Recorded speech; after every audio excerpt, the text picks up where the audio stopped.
मनीष गर्ग खबर तमिलनाडु प्रधानमंत्री नरेंद्र मोदी द्वारा रामनवमी के अवसर पर तमिलनाडु में 8,300 करोड़ रुपए के रेल और सड़क प्रोजेक्ट्स का रविवार को लोकार्पण किया गया। इनमें पंबन ब्रिज, नई ट्रेन सेवा और रामेश्वरम से चेन्नई तक बेहतर कनेक्टिविटी शामिल है। पंबन ब्रिज एशिया का पहला वर्टिकल लिफ्ट रेलवे समुद्र पुल है। प्रधानमंत्री मोदी ने देश में चल रहे भाषा विवाद के बीच तमिलनाडु के सीएम के स्टालिन पर तंज कसा है। पंबन ब्रिज का लोकार्पण प्रधानमंत्री मोदी ने रामेश्वरम में पंबन ब्रिज का उद्घाटन किया। उन्होंने तमिलनाडु को सड़क और रेल से जुड़ी कई परियोजनाओं का शिलान्यास भी किया। प्रधानमंत्री ने रामनाथ स्वामी मंदिर में दर्शन किए और रामनवमी की शुभकामनाएं दी। என்னுடன் அனைவரும் முழங்குங்கள், ஜெய் श्रीराम। तमिलनाडु के संगम कालीन साहित्य में भी श्री राम के बारे में कहा गया है। मैं रामेश्वरम की इस पवित्र धरती से समस्त देशवासियों को रामनवमी की हार्दिक शुभकामनाएं देता हूं।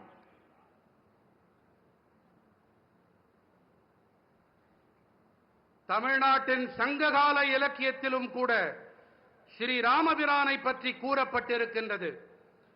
நான் ராமேஸ்வரத்தின் இந்த பவித்திரமான பூமியிலே நாட்டு மக்கள் அனைவருக்கும் ஸ்ரீ ராமநவமியை ஒட்டி என் இதயபூர்வமான நல்வாழ்த்துக்களை தெரிவித்துக் கொள்ளுகிறேன்।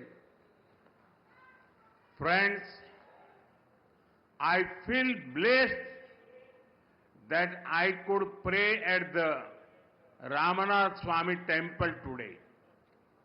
On this special day, I got the opportunity to hand over development project worth 8,300 crore rupees.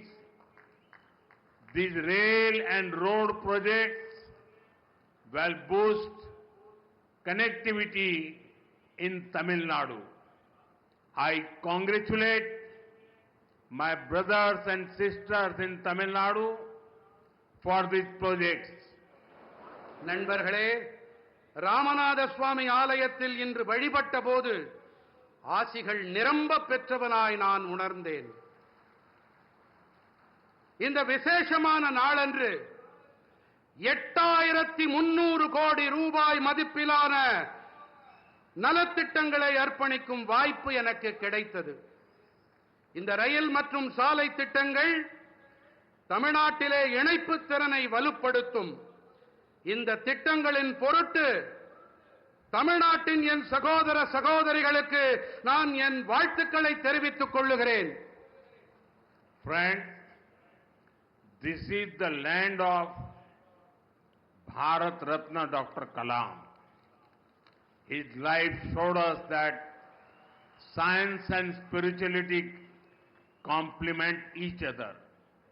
Similarly, the new Pamban bridge to Rameshwaram brings technology and tradition together.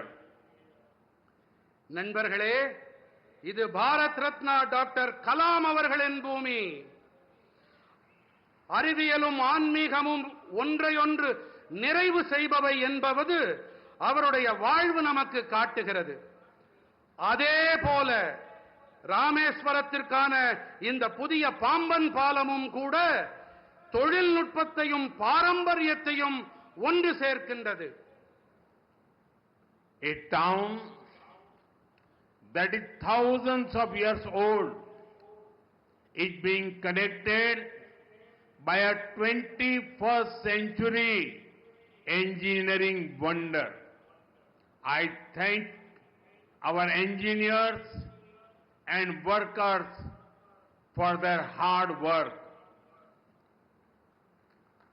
ஆயிரக்கணக்கான ஆண்டுகள் பழமையான ஒரு நகரம் 21ஆம் நூற்றாண்டின் ஒரு பொறியியல் அற்புதத்தால் இன்று இணைக்கப்பட்டிருக்கின்றது।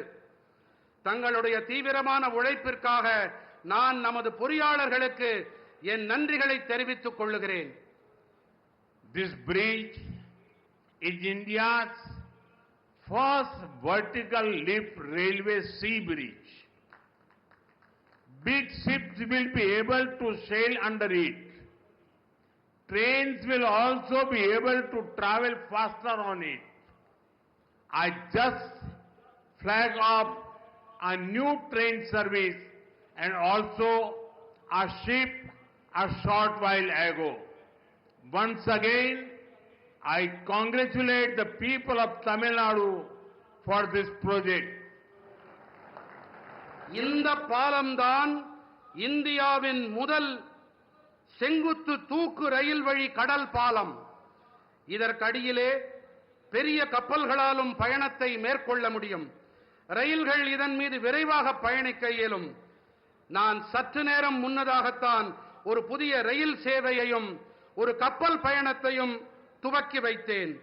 இந்த திட்டத்தின் பொருட்டு தமிழ்நாட்டு மக்களுக்கு நான் மீண்டும் என் நல்வாழ்த்துக்களை தெரிவித்துக் கொள்கிறேன். Friends, for many decades there was a demand for this bridge. With your blessings, we got the privilege of completing this work. Pamban Bridge supports both ease of doing business and ease of travel. It will have a positive impact on the lives of the lakhs of people. நண்பர்களே, இந்த பாலத்திற்கான தேவை பல பத்தாண்டுகளாக இருந்து வந்திருக்கின்றது. உங்கள் நல்லாசிகளோடு இந்த பணியை நிறைவு செய்யும் பேறு எங்களுக்கு கிடைத்திருக்கிறது. பாம்பன் பாலம் சுலபமாக வியாபாரம் செய்தல் மற்றும் சுலபமாக பயணம் மேற்கொள்ளுதல் ஆகியவற்றுக்கு ஆதரவாக இருக்கின்றது. பல லட்சக்கணக்கான மனிதர்களின் வாழ்விலே இது ஆக்கப்பூர்வமான தாக்கத்தை ஏற்படுத்தும். The new train service will improve the connectivity from Rameswaram to Chennai and other parts of the country. This will benefit both trade and tourism in Tamil Nadu. New jobs and business opportunities will also be created for the youth.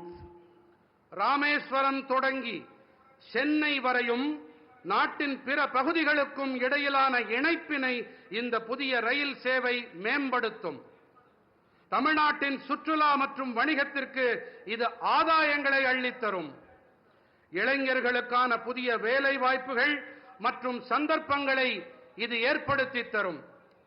साथियों, बीते 10 वर्षों में भारत ने अपने economy का size दोगुना किया है. इतनी तेज ग्रोथ का एक बड़ा कारण हमारा शानदार मॉडर्न इंफ्रास्ट्रक्चर भी है. बीते 10 सालों में हमने रेल, रोड, एयरपोर्ट, पोर्ट, बिजली, पानी, गैस पाइपलाइन ऐसे इंफ्रास्ट्रक्चर का बजट करीब 6 गुना बढ़ाया है.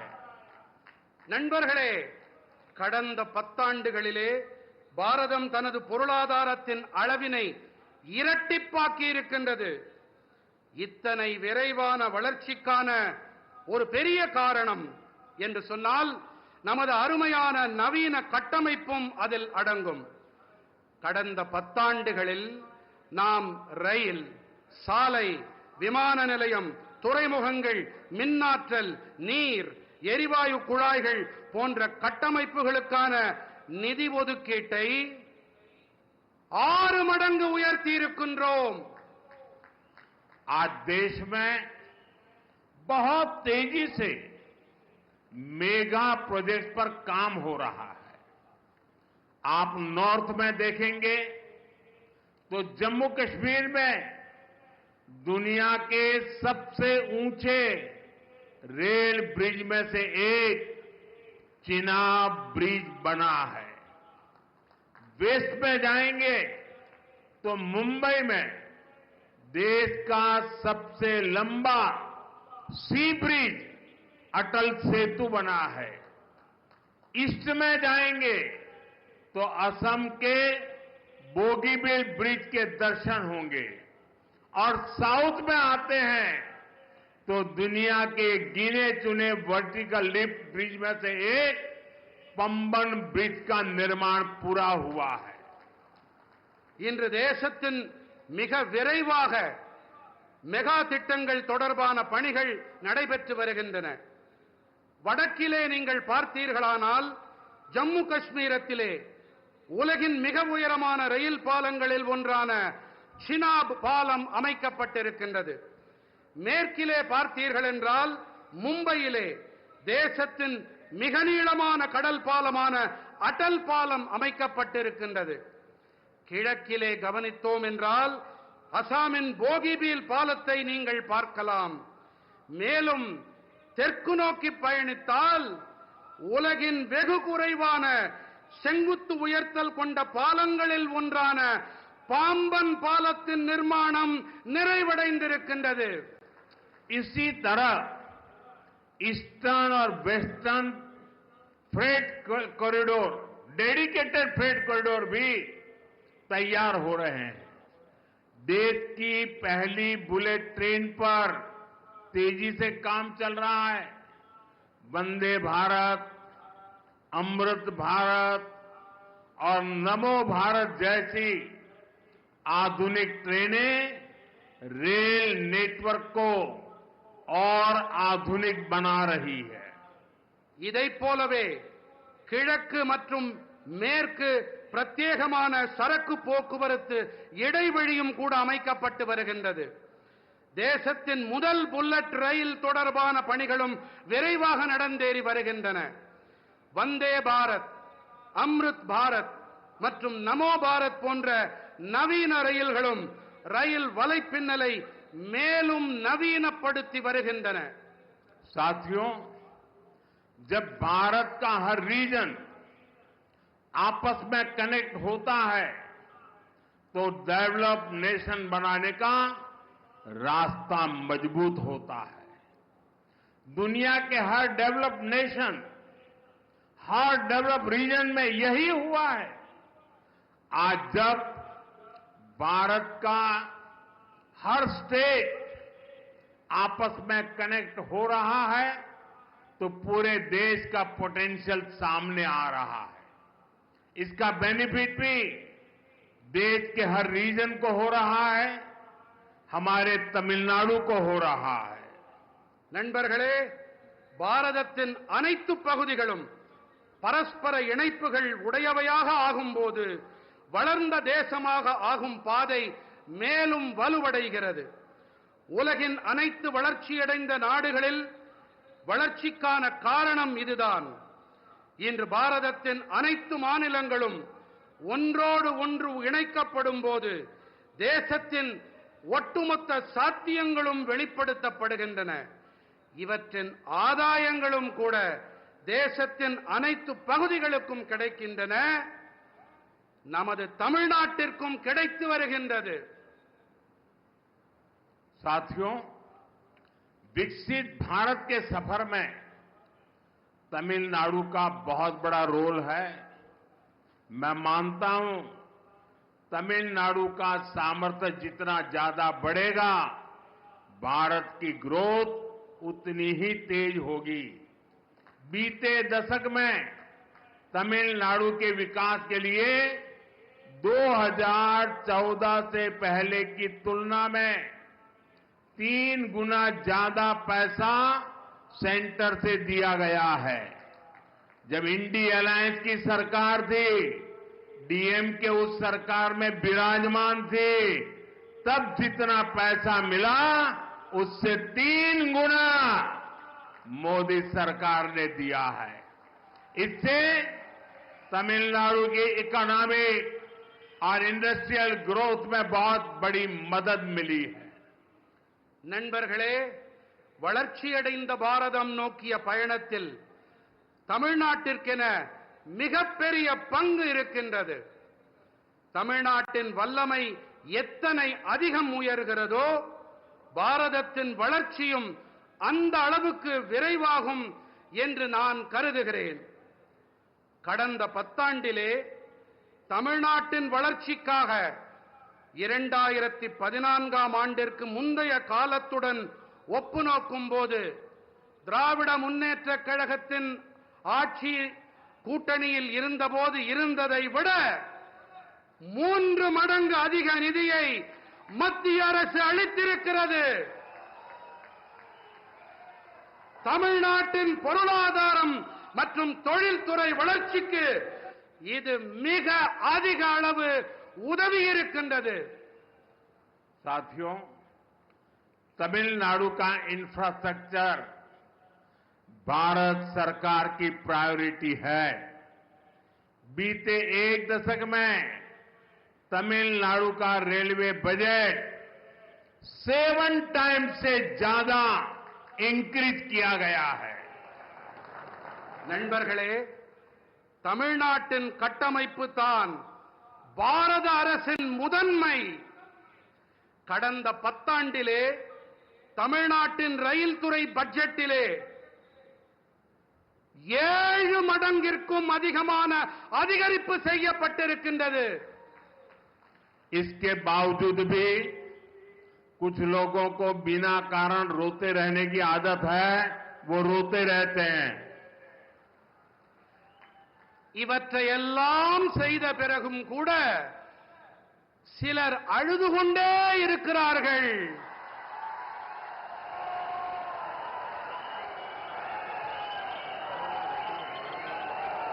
அவர்களால் அழ மட்டுமே முடியும்.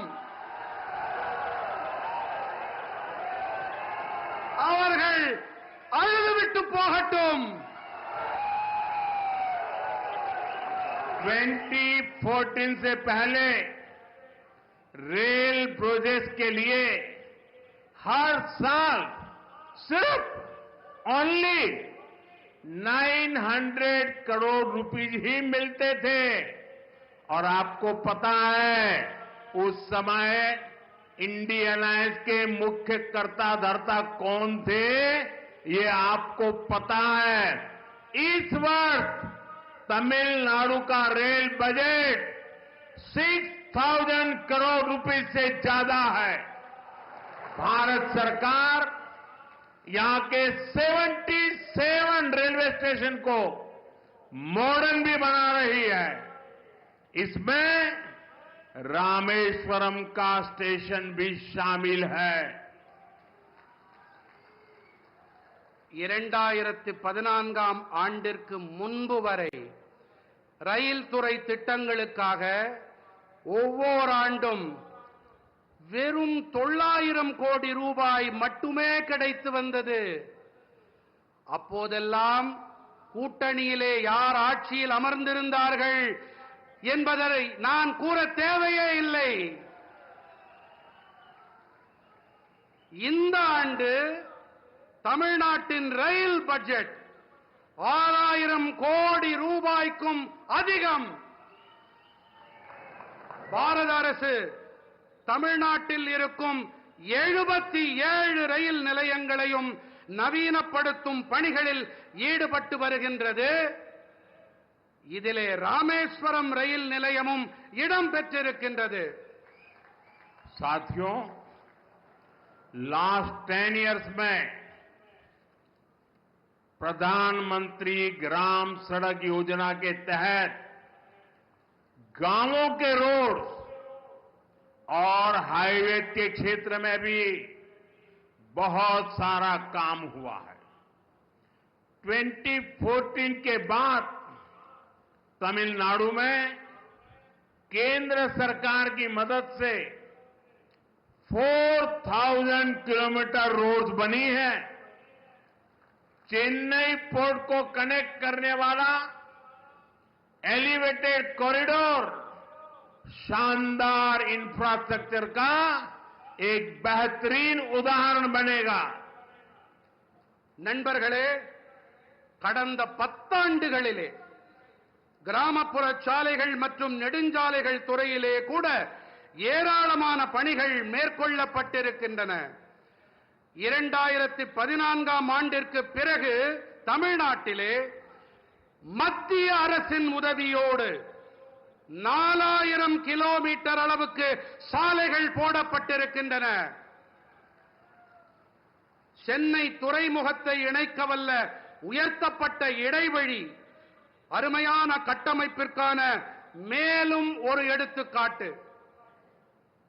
आज भी करीब 1000 करोड़ रुपीस के रोड प्रोजेक्ट का शिलान्यास और लोकार्पण हुआ है.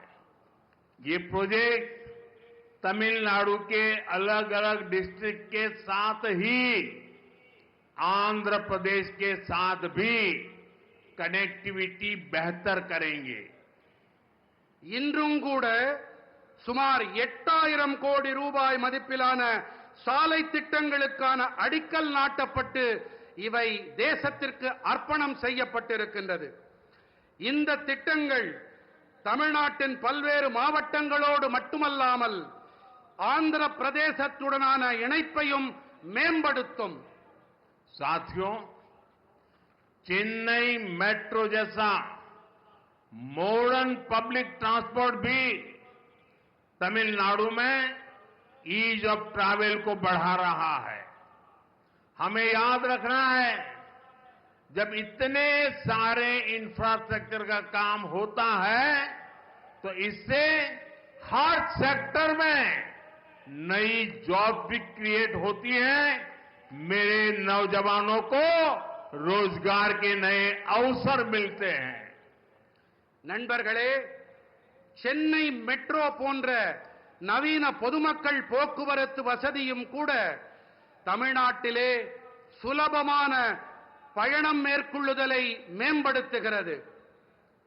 இத்தனை பெரிய அளவில் கட்டமைப்புகள் தொடர்பான பணிகள் நடைபெற்று வரும் வேளையிலே இவற்றின் அனைத்து துறைகளிலும் புதிய வேலை வாய்ப்புகளும் உருவாக்கப்பட்டு வருகின்றன.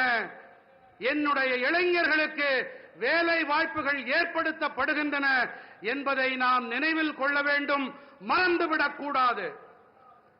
साथियों, बीते दशक में भारत ने सोशल इंफ्रास्ट्रक्चर पर भी रिकॉर्ड निवेश किया है. मुझे खुशी है कि तमिलनाडु के करोड़ों गरीब परिवारों को इसका बेनिफिट मिल रहा है. बीते 10 साल में 4 करोड़ से ज्यादा पक्के घर देश भर के गरीब परिवारों को मिले हैं और इसमें पीएम आवास योजना के तहत 12 लाख से ज्यादा पक्के घर यहां तमिलनाडु में मेरे गरीब परिवार के भाई बहनों को मिले हैं. நண்பர்களே, கடந்த 10 ஆண்டிலே பாரதம் சமூக கட்டமைப்பிலும் கூட சாதனை காணும் அளவுக்கு முதலீடுகளை செய்திருக்கின்றது. தமிழ்நாட்டின் கோடானு கோடி குடும்பங்களுக்கும் இவற்றால் ஆதாயம் கிடைத்து வருவது எனக்கு மட்டற்ற மகிழ்ச்சியை அளிக்கின்றது. கடந்த 10 ஆண்டிலே 4 கோடிக்கும் அதிகமானோருக்கு கான்கிரீட் வீடுகள் தேசமெங்கும் இருக்கும் ஏழை குடும்பங்களுக்கு கிடைத்திருக்கின்றது. இவற்றிலே பிரதம மந்திரி குடியிருப்பு திட்டத்தின்படி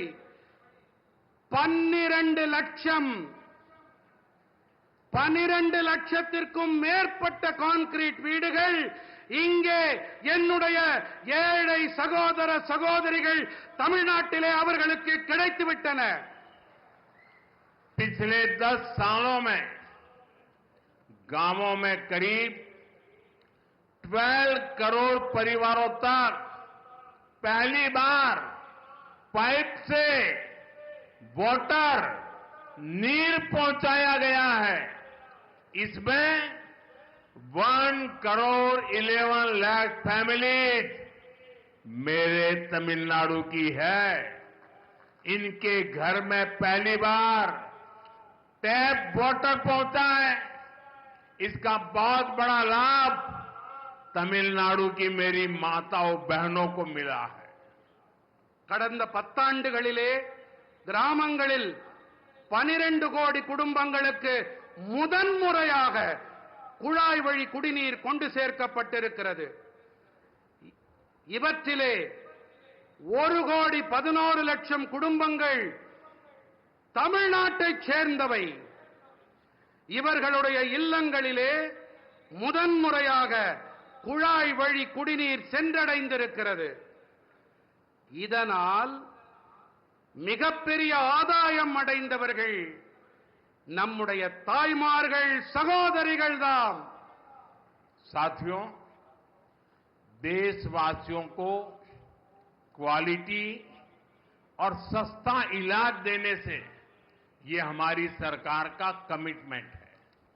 आप देखिए, आयुष्मान योजना के तहत तमिलनाडु में 1 करोड़ से ज्यादा ट्रीटमेंट हो चुके हैं. इससे तमिलनाडु के इन परिवारों के 8,000 करोड़ रुपीस जो उनकी जेब में से खर्च होना था, वो खर्च बच गया है. मेरे तमिलनाडु के भाई बहनों के जेब में 8,000 करोड़ रुपीस, ये बहुत बड़ा आंकड़ा है.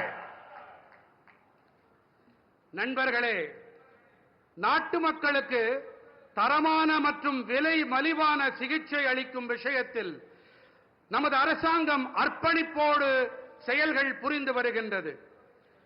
நீங்களே பாருங்கள், ஆயுஷ்மான் பாரதம் திட்டத்தின்படி தமிழ்நாட்டிலே 1 கோடிக்கும் மேற்பட்ட சிகிச்சைகள் நடைபெற்றாகிவிட்டன.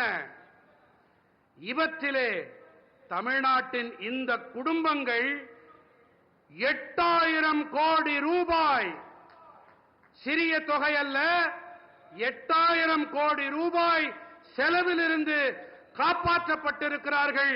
என்னுடைய தமிழ் சொந்தங்கள் காப்பாற்றப்பட்டிருக்கின்றார்கள். तमिलनाडु में 1400 से अधिक जन औषधि केंद्र हैं. ये मैं सिर्फ तमिलनाडु का बताता हूं. यहां जन औषधि केंद्र में 80% डिस्काउंट पर दवाएं मिलती है. इन सस्ती दवाओं से भी लोगों की जेब में 700 करोड़ रुपीस, मेरे तमिलनाडु के भाई बहनों के जेब में 700 करोड़ रुपीस की सेविंग हुई है. और इसलिए मैं तमिलनाडु के मेरे भाई बहनों को कहूंगा, अगर आपको दवाई खरीदनी है तो जन औषधि केंद्र से खरीदिए. आपको 1 रुपये की चीज 20 पैसे में, 25 पैसे में, 30 पैसे में मिल जाएगी. தமிழ்நாட்டிலே 1400க்கும் அதிகமான மக்கள் மருந்தகங்கள் இருக்கின்றன. 1400 நம்முடைய தமிழ்நாட்டில் மட்டுமே. இங்கே 80% வரையிலான தள்ளுபடி விலையிலே மருந்துகள் கிடைக்கின்றன. இந்த மலிவு விலை மருந்துகளாலும் கூட மக்களுக்கு 700 கோடி ரூபாய் சேமிப்பு ஏற்பட்டிருக்கிறது. ஆகையினாலேதான் கூறுகிறேன், நீங்கள் மருந்துகள் வாங்க வேண்டும் என்றால் இந்த மக்கள் மருந்தகங்களிலே வாங்குங்கள். 25 பைசா, 30 பைசா, 50 பைசாவிற்கு கூட உங்களுக்கு மருந்துகள் கிடைக்கும். साथियों, हमारा प्रयास है कि देश के नौजवानों को डॉक्टर बनने के लिए एब्रॉड जाने की मजबूरी ना रहे. बीते सालों में तमिलनाडु को 11 नए मेडिकल कॉलेज मिले हैं.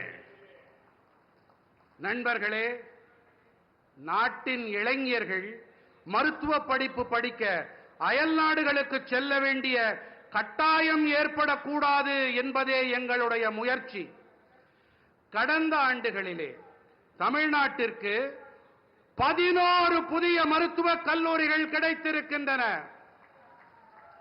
साथियों, देश भर में कई राज्यों ने मातृभाषा में डॉक्टरी की शिक्षा आरंभ की है।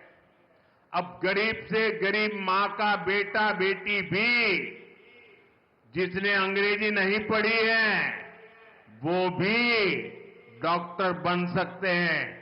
मैं भी तमिलनाडु सरकार से आग्रह करूंगा कि वे तमिल भाषा में डॉक्टरी के कोर्सेज चालू करें ताकि गरीब मां के बेटे बेटी भी डॉक्टर बन सके।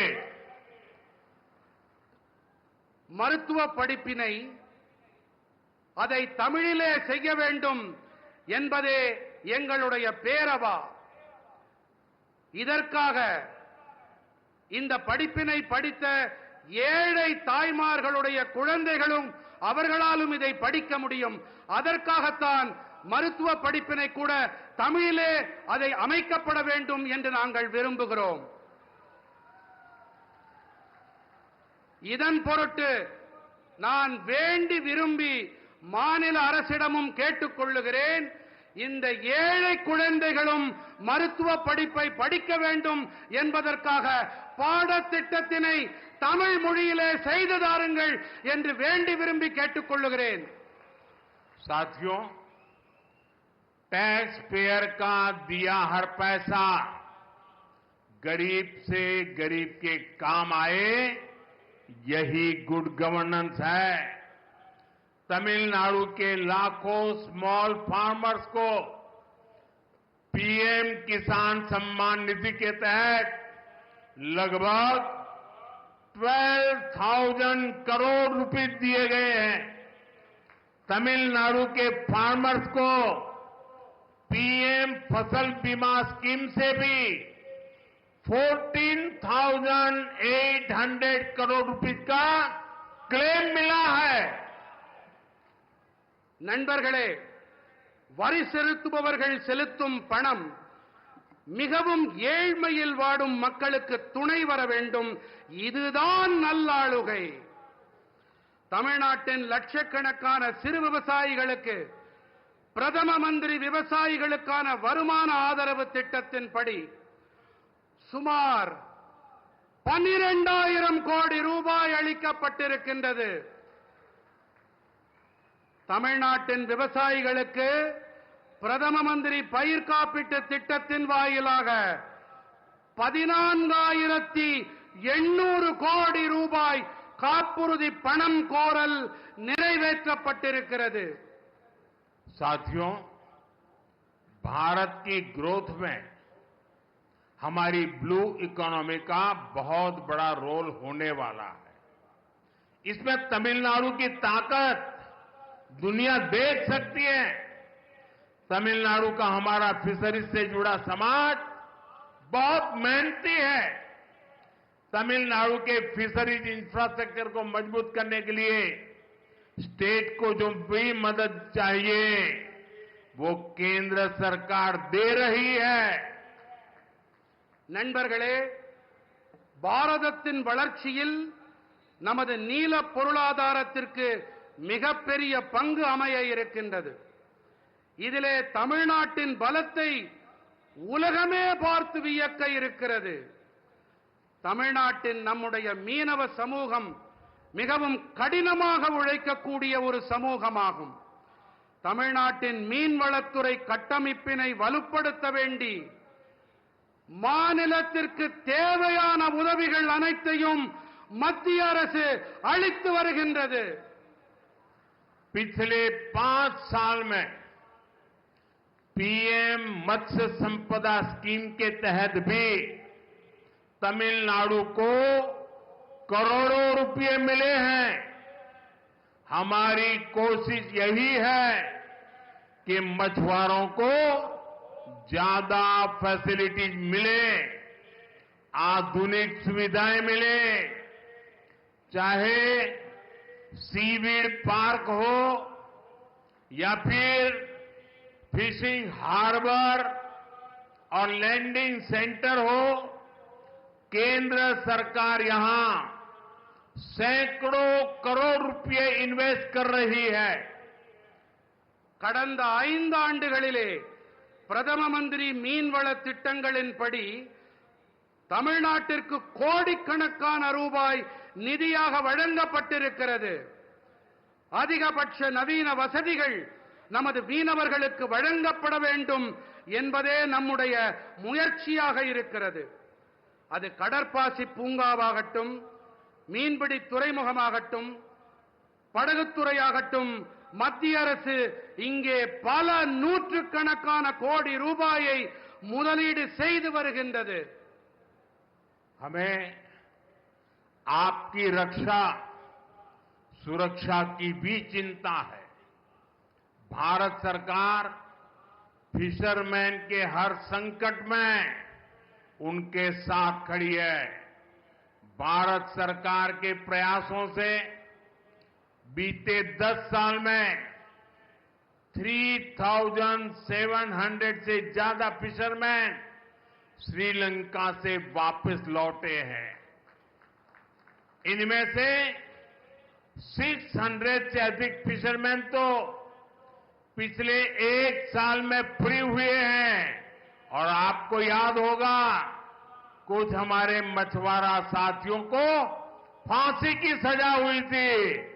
उनको भी हम जिंदा भारत लौट करके ला करके उनके परिवार को सुपुर्द किया है. நமது பாதுகாப்பு தொடர்பான அக்கறையும் நமக்கு இருக்கிறது.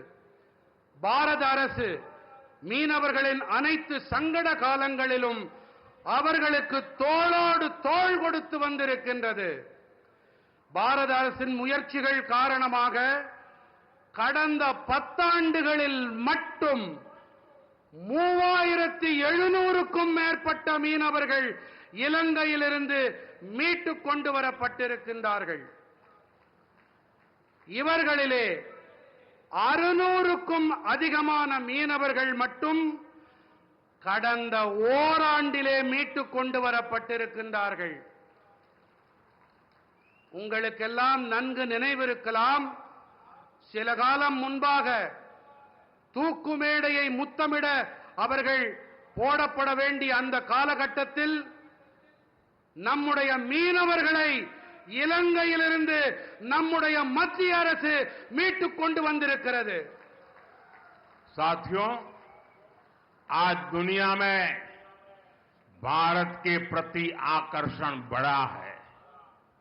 लोग भारत को जानना चाहते हैं, भारत को समझना चाहते हैं. इसमें भारत के कल्चर का, हमारी सॉफ्ट पावर का भी बड़ा रोल है. तमिल लैंग्वेज और हेरिटेज दुनिया के कोने कोने तक पहुंचे, इसके लिए भी सरकार लगातार कोशिश कर रही है. நண்பர்களே, இன்று உலகில் பாரதம் அனைவரையும் ஈர்க்கும் மையமாக மாறியிருக்கிறது. மக்கள் பாரதம் பற்றி தெரிந்து கொள்ள ஆசைப்படுகிறார்கள், புரிந்து கொள்ள விழைகிறார்கள். இதிலே பாரதத்தின் கலாச்சாரம், நம்முடைய மென் சக்திக்கு மிகப்பெரிய பங்கு இருக்கின்றது. தமிழ் மொழி மற்றும் மரபு உலகின் அனைத்து இடங்களுக்கும் சென்று சேர வேண்டும். இதற்காக அரசாங்கம் தொடர்ந்து முயற்சிகளை மேற்கொண்டு வருகின்றது. मैं तो कभी कभी हैरान हो जाता हूं, तमिलनाडु के कुछ नेताओं की चिट्ठियां जब मेरे पास आती हैं, कभी भी कोई नेता तमिल भाषी में सिग्नेचर नहीं करता है. अरे तमिल का गौरव हो, मैं सबसे कहूंगा कम से कम तमिल भाषा में अपनी सिग्नेचर तो करो. வழக்கமாக எனக்கு தமிழ்நாட்டிலிருந்து சில தலைவர்கள் கடிதங்கள் எழுதுவதுண்டு, மடல்கள் எழுதுவதுண்டு. அந்த கடிதங்களிலே எனக்கு மிகப்பெரிய ஆச்சரியத்தை ஏற்படுத்தக்கூடிய விஷயம் என்னவென்றால், கடிதம் என்னமோ ஆங்கிலத்திலே இருக்கிறது, ஆனால் கையெழுத்தும் ஆங்கிலத்திலேயே இருக்கிறது. குறைந்தபட்சம் கையெழுத்தையாவது தமிழ் மொழியிலே போடக்கூடாதா என்று நான் வியப்பதுண்டு. मैं मानता हूं कि 21st सेंचुरी में इस ग्रेट ट्रेडिशन को हमें और आगे ले जाना है. मुझे विश्वास है कि रामेश्वरम और तमिलनाडु की ये धरती हमें ऐसे ही निरंतर नई ऊर्जा देती रहेगी, नई प्रेरणा देती रहेगी. நண்பர்களே, இந்த 21ஆம் நூற்றாண்டில் நாம் இந்த மகத்தான பாரம்பரியத்தை மேலும் முன்னெடுத்துச் செல்ல வேண்டும் என்பதே என் உறுதியான கருத்து. ராமேஸ்வரம் மற்றும் தமிழ்நாட்டின் இந்த மண் இன்று போல என்றும் தொடர்ந்து புதிய சக்தியை அளித்து வரும், புதிய உள்ளெழுச்சியை அளித்து வரும் என்பதில் எனக்கு எள்ளளவும் ஐயமில்லை. और आज भी देखिए कितना सुभग संयोग है. रामनवमी का पवित्र दिवस है, रामेश्वरम की धरती है और यहां पर जिस पन्नम बीच का आज उद्घाटन हुआ, 100 साल पहले जो पुराना ब्रिज था उसको बनाने वाला व्यक्ति गुजरात में जन्म लिया था और आज 100 साल के बाद उसका नया ब्रिज बनाने का उद्घाटन करने का बाद भी उस व्यक्ति को मिला है जो भी गुजरात में पैदा हुआ है. நண்பர்களே, இன்று மிகவும் பவித்திரமான புனிதமான ஒரு நன்னாள். உங்களுக்கு எல்லாம் தெரியும், ராமநவமி. இங்கே இந்த பவித்திரமான இடத்திலே நாம் பாம்பன் பாலத்தை சில காலம் முன்பாகத்தான் அதை துவக்கி வைத்தோம். ஒரு ஆச்சரியமான தற்செயல் நிகழ்வு என்றுதான் சொல்ல வேண்டும். 100 ஆண்டுகளுக்கு முன்பாக இந்த பாம்பன் இடத்திலே பாலத்தை கட்டியவர் யார் தெரியுமா? அவர் ஒரு குஜராத்தி. இதில் தற்செயல் நிகழ்வு என்னவென்றால், 100 ஆண்டுகளுக்கு பிறகு இதே பாம்பனில் இங்கு ஒரு பாலத்தை திறந்து வைப்பதும் அதே குஜராத்தில் பிறந்த நான். साथियों, आज जब रामनवमी है, रामेश्वर की पवित्र भूमि है, तब मेरे लिए कुछ भावुक पल भी है. आज भारतीय जनता पार्टी का स्थापना दिवस है. सशक्त, समृद्ध और विकसित भारत के जिस लक्ष्य को लेकर के हम चल रहे हैं, उसमें बीजेपी के हर एक कार्यकर्ता का परिश्रम है. 3-3, 4-4 पीढ़ियां मां भारती के जय जयकार के लिए खप गई है. मेरे लिए गर्व की बात है कि भारतीय जनता पार्टी के उस विचार ने, भारतीय जनता पार्टी के लाखों कार्यकर्ताओं के परिश्रम ने आज हमें देश की सेवा करने का अवसर दिया है. आज देश के लोग बीजेपी सरकारों के गुड गवर्नेंस देख रहे हैं, राष्ट्रहित में लिए जा रहे हैं, वो निर्णय देख रहे हैं और हर हिंदुस्तानी का सीना चौड़ा हो रहा है. நண்பர்களே, இந்த புனிதமான ராமேஸ்வரம் பூமியிலே ராமநவமி நன்னாளிலே எனக்கு ஒரு உணர்ச்சி வயப்பட்ட ஒரு சூழ்நிலை என் மனதில் நிலவுகிறது. இன்று பாரதிய ஜனதா கட்சியின் நிறுவன நாளும் கூட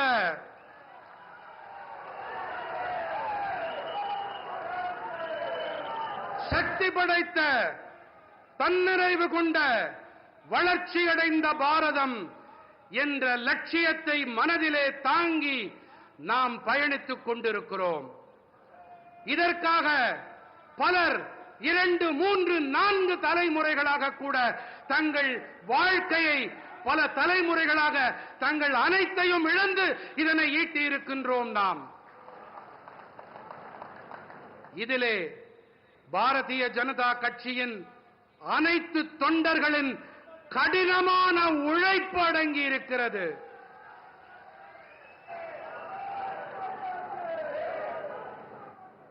ஆகையினால்தான் இன்று நாட்டு மக்களுக்கு நல்லாட்சி வழங்கக்கூடிய ஒரு சந்தர்ப்பத்தை இந்த தேசத்து மக்கள் நமக்கு அளித்திருக்கின்றார்கள். இந்த நாட்டு மக்கள் அனைவரும் பாரதிய ஜனதா கட்சியின் நல்லாளுகையை கவனித்து வருகிறார்கள். தேசத்தின் நலன்களின் பொருட்டு மேற்கொள்ளப்பட்டு வரும் தீர்மானங்களை உற்று நோக்கிக் கொண்டிருக்கின்றார்கள். देश के हर राज्य, हर कोने में जिस तरह बीजेपी के कार्यकर्ता जमीन से जुड़कर कार्य करते हैं, गरीबों की सेवा करते हैं, वो देखकर मुझे गर्व होता है. मैं भारतीय जनता पार्टी के करोड़ों कार्यकर्ताओं का आभार व्यक्त करता हूं. मैं उन्हें अपनी शुभकामनाएं देता हूं. தேசத்தின் அனைத்து மாநிலங்கள், அனைத்து மூலைகளிலும் பாரதிய ஜனதா கட்சியின் தொண்டர்கள் கள அளவிலே மக்களோடு இணைந்து ஏழைகளுக்கு சேவையாற்றி வருகின்றார்கள் என்பதை பார்த்து எனக்கு பேருவகையாக பெருமிதமாக இருக்கின்றது. நான் பாரதிய ஜனதா கட்சியின் கோடிக்கணக்கான தொண்டர்களுக்கு என்னுடைய நன்றிகளை சமர்ப்பிக்கின்றேன்.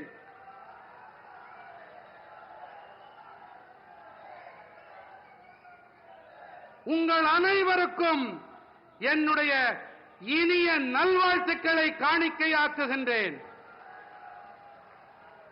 एक बार फिर आप सभी को तमिलनाडु के इन सभी डेवलपमेंट प्रोजेक्ट्स के लिए बहुत बहुत बधाई देता हूं. नंद्री, वणक्कम, मिन्नोम,